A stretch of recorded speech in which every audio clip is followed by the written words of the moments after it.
السلام علیکم میرے عزیز ہم وطنوں، میں ہوں آپ کا میزبان عاشر عظیم خان۔ فابیعی علی ربکمات غزیبان، میرے نبی پاک صلی اللہ علیہ وسلم اور ان کی آل پر لاکھوں کروڑوں درود و سلام۔ ناظرین، آپ دیکھ رہے ہیں ہمارا یوٹیوب چینل عاشر عظیم خان آفیشیل، اور آج ہمارے پاس کچھ خبریں موجود ہیں۔ پچھلے 24 گھنٹوں میں عمران خان صاحب سے مونس الہی صاحب کی 2 ملاقاتیں ہو چکی ہیں۔ اب یہ ملاقاتیں کیوں ہو رہی ہیں اور ان ملاقاتوں کے پیچھے کی وجوہات کیا ہیں، یہ میں آپ کو کچھ بتانا چاہوں گا۔ عمران خان صاحب کی پارٹی آپ جانتے ہیں، اور ان کے تمام دوست احباب، وہ سارے لوگ وہ اسمبلی تحلیل کرنے کے لیے پوری منصوبہ بندی کر رہے ہیں۔ اور دوسری طرف دیکھنے میں یہ بھی آ رہا ہے، کچھ خبریں ہمارے پاس یہ بھی پہنچ رہی ہیں کہ عمران خان صاحب صدارتی نظام لانے کے لیے مکمل تیاری کر چکے ہیں۔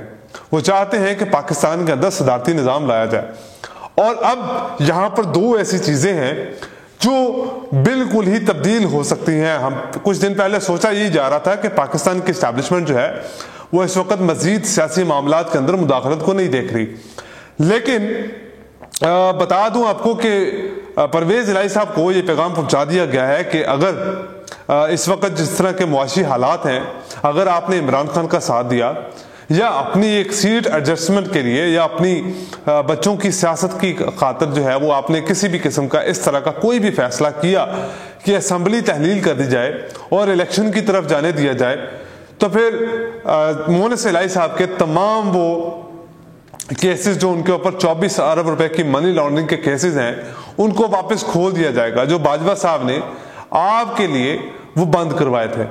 پھر اس کے لیے کوئی راستہ باقی نہیں بچے گا کہ آپ مونس الہی صاحب کو واپس وہاں سے نکلوا سکیں۔ اب معاملات کے یہاں پر یہ ہیں کہ مونس الہی صاحب پچھلے 24 گھنٹوں میں عمران خان صاحب سے 2 دفعہ ملاقات کر چکے ہیں، اور وہ بارہا یہی کہنے کی کوشش کر رہے ہیں کہ ہمیں اس طرح کا پیغام پہنچایا جا رہا ہے، ہمیں یہ کہا جا رہا ہے کہ اگر آپ نے اپنی سیٹ ایڈجسٹمنٹ کے لیے اس طرح کے کوئی بھی فیصلہ کرنا ہے تو آپ سوچ سمجھ کے کیجیے گا، اور ہم مجبور ہیں خان صاحب، ہم ہو سکتا ہے کہ اسمبلی تحلیل نہ کر سکیں، آپ کو کوئی بھی سیاسی بیان دیتے ہوئے اس جو معاملے سے پیچھے ہٹنا پڑے گا، اور اسمبلی کی جو تحلیل جو آپ کرنا چاہ رہے ہیں اس کو ختم کرنا پڑے گا، آپ اسمبلی تحلیل نہ کریں۔ یہ ہمارے لیے مشکلات کا باعث بن سکتا ہے، اور ہم اپنی سیاست کو ختم نہیں کرنا چاہتے، اور اس سے ہو سکتا ہے کہ آپ کی بھی سیاست کو خطرہ پڑ جائے۔ اب یہاں پر معاملات یہ ہیں کہ جو بھی عمران خان صاحب کا بیانیہ اٹھانے کی کوشش کرتا ہے اس کے اوپر، اب کیونکہ پاکستان مسلم لیگ نون جو ہے وہ عمران خان صاحب کے بیانیے کو کسی قسم کی کوئی بھی ٹھیس نہیں پہنچا پا رہی، تو اس وقت جو ان کی مدد کر رہے ہیں، جو اس بات کو سمجھتے ہیں کہ پاکستان کے اندر رجیم چینج آپریشن ہوا ہے، وہ جو صحافی اس کے اوپر بولتے ہیں، بات کرتے ہیں، اور اس پی ڈی ایم کی تمام جماعتوں کو جو پیغامات پہنچائے جاتے ہیں، ان سے یہی لگتا ہے کہ ان تمام صحافیوں کے خلاف اب بیانیہ بنانے کی کوشش کی جا رہی ہے۔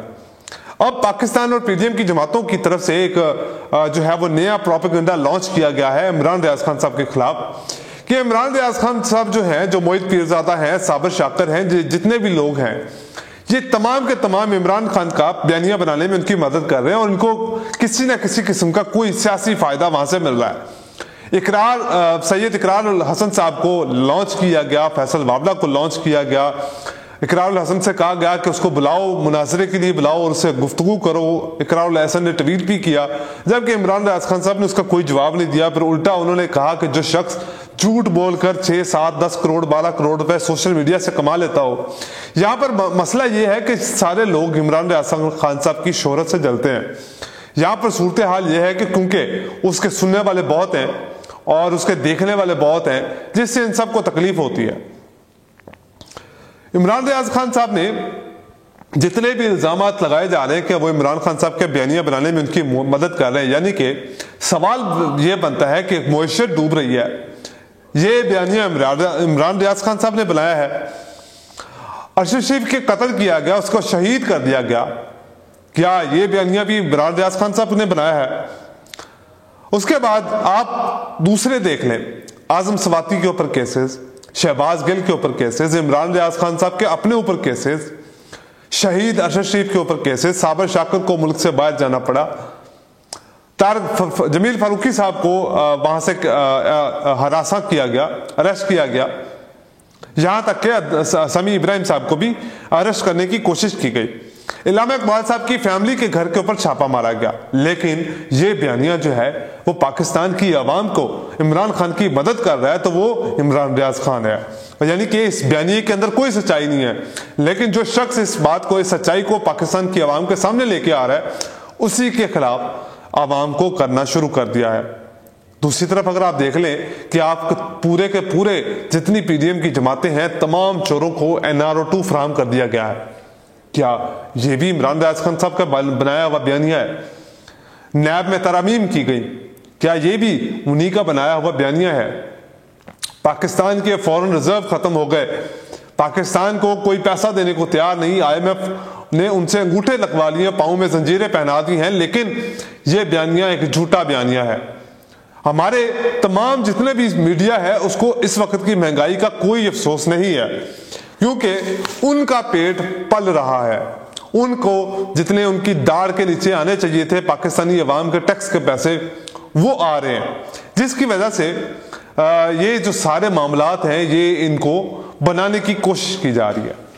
اب لوگ اکثر کہتے ہیں کہ کیا عمران خان صاحب جو ہے جس طرح سے ان کو مشکلات کا سامنا کرنا پڑ رہا ہے، کیونکہ آپ دیکھیں کہ اب فوجداری مقدمہ بھی ان کے اوپر درج کیا گیا اور روز ایک نیا کیس نکال کر لاتے ہیں، اور نکال کر کیا لاتے ہیں جو اس نے قانونی طریقے سے اپنے حفاظت میں لیا اور حفاظت میں لینے کے بعد اس کو بیچ دیا۔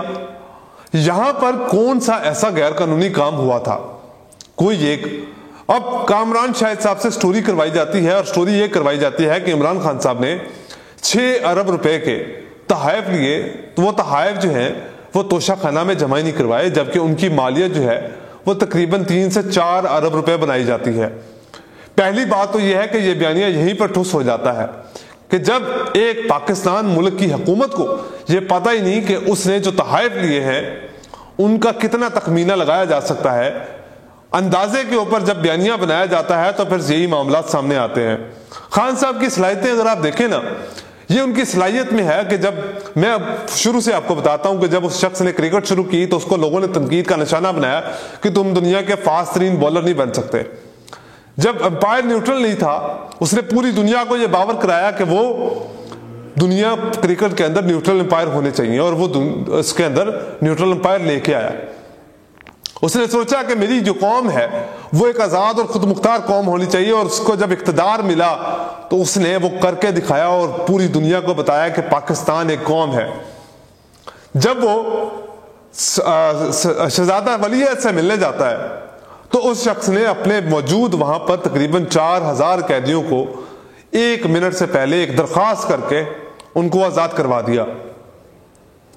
اس شخص کو گرانے کی یہ کوشش کر رہے ہیں جس نے ہر دفعہ کامیابی کے لیے اپنی ضد کے اندر اس کام کو پورا کیا ہے اور کامیابی حاصل کی ہے۔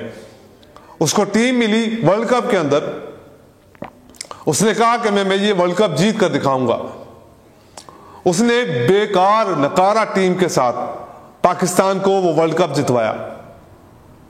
یہ 11 جماعتیں ساری اس کے خلاف ہیں، سارے کہتے ہیں کہ عمران خان کو کسی بھی طرح سے واپس نہیں آنا، کیونکہ اگر عمران خان آ گیا تو پھر ان کا لوٹا ہوا پیسہ واپس چلا جائے گا، وہ ان کے سانسوں سے گلے سے نکال لے گا۔ 11 جماعتوں کو 16 جماعتوں کو کہتے ہیں عمران خان کو سیاست نہیں آتی، 16 جماعتوں کو اس نے ایک جو ہے وہ ترانہ جو پیپلز پارٹی کا ترانہ ہے اس کے اوپر نچوا دیا ننگے پاؤں۔ یہ ان لوگوں کی اوقات ہے، یہ ان لوگوں کی سیاست ہے۔ جب کوئی شخص نہیں تھا اسلام کے حق میں آواز اٹھانے والا تو اس نے جا کر وہاں پر اسلام کے حق میں آواز اٹھائی تھی۔ جب کوئی مرد مجاہد نہیں بچا تھا اس قوم کے اندر تبدیلی لانے کے لیے، تب تبدیلی کی آواز عمران خان صاحب نے اٹھائی تھی۔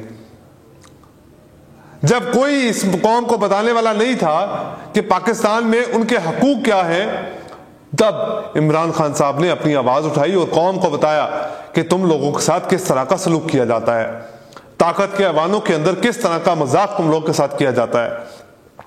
اس نے سیلاب زدگان کے لوگوں کا مذاق نہیں بنایا 50-50 روپے دے کے، اس نے مسلمانوں کے خلاف ہونے والے ظلم پر آواز اٹھائی۔ وہ ایک ہی مرد مجاہد بچا تھا اس وقت، کوئی اس کے جیسا مرد مجاہد، یہ لوگ اس کا مقابلہ کریں گے، یہ پی ڈی ایم کی جماعتوں والے اس کا مقابلہ کریں گے؟ ارے اس شخص کو گولی لگتی ہے تو وہ 3 مہینے بعد واپس عوام کے اندر واپس چلا جاتا ہے. اس شخص کو مارنے کے لیے، گرانے کے لیے ہر وہ کوشش کی جا رہی ہے. پی ڈی ایم کی جماعتوں نے ہر کچھ کرنے کی کوشش کر لی، لیکن کوئی چوری کا کیس سامنے نہیں آیا. اب کسی بھی طرح عمران خان کو اگر نااہل کروانا ہے، چاہے وہ بیٹی کے کیس پر کروا دو، چاہے وہ توشہ خانہ کے کیس پر کروا دو، نااہل کروانا ہے. پاکستان کی سیاست کو، پاکستان کی معیشت کو آگے نہیں بڑھنے دینا، کیونکہ ہم 75 سال بعد بھی اس سے بھی بدترین حالت میں کھڑے ہیں. کیونکہ اس وقت پاکستان کے اوپر کسی قسم کا کوئی قرض نہیں تھا، یہاں تک لے کے آنے والے کوئی اور نہیں ہے. عمران خان صاحب نے 3.5 سالہ اقتدار اس طرح جیا ہے کہ گیدڑ کی 100 سالہ زندگی سے وہ بہتر ہے، ان لوگوں سے بہتر ہے جو ملک چھوڑ کر بھاگ جاتے ہیں. اس کا کیا مقابلہ کریں گے یہ لوگ؟ کر سکتے ہیں یہ لوگ مقابلہ؟ اس نے پاکستان کی عوام کے اندر سے سیاست شروع کی اور پاکستانی عوام کے بلبوتے پر ہی وزیر اعظم بنا تھا. اس نے کچھ دن پہلے یہ بھی پیغام پہنچا دیا ہے کہ مجھے اسٹیبلشمنٹ کی مدد کی بھی ضرورت نہیں ہے. پہلے تو یہ 3.5 سال یہ پیڑتے رہے کہ یہ سلیکٹڈ ہے. اب خود سلیکٹڈ بن کر بیٹھے ہوئے ہیں، اب خود اقتدار کے لیے ان کے بوٹ چاٹ رہے ہیں. یہاں تک کہ سوشل میڈیا صارفین کی طرف سے تمام پی ڈی ایم جماعتوں کو یہی مشورہ دیا جا رہا ہے کہ وہ کسی ایک ہی انتخابی نشان کے اوپر لڑ رہے، اور وہ انتخابی نشان ہوگا عمران خان کے خلاف. بس یہی آپ لوگوں کا انتخابی نشان ہوگا. پاکستان کی قوم اس وقت جاگ چکی ہے، اور اس ضمیر جاگنے کے اوپر جو ان طاقت کے ایوانوں کے اندر تکلیفیں ہو رہی ہیں، وہ تکلیف کسی سے برداشت نہیں ہو رہی. وہ دکھ جو ہے وہ کسی سے دیکھا نہیں جا رہا. پاکستان کے غریب عوام یہاں پر ڈوب کر مر گئی، لیکن ان کا کوئی پرسان حال نہیں تھا، کوئی پوچھنے والا نہیں تھا. یہ ہے اس ملک کے سیاستدان اور اس ملک کے ادارے. آج کے لیے اتنا ہی. مجھے دیجیے اجازت. اللہ حافظ.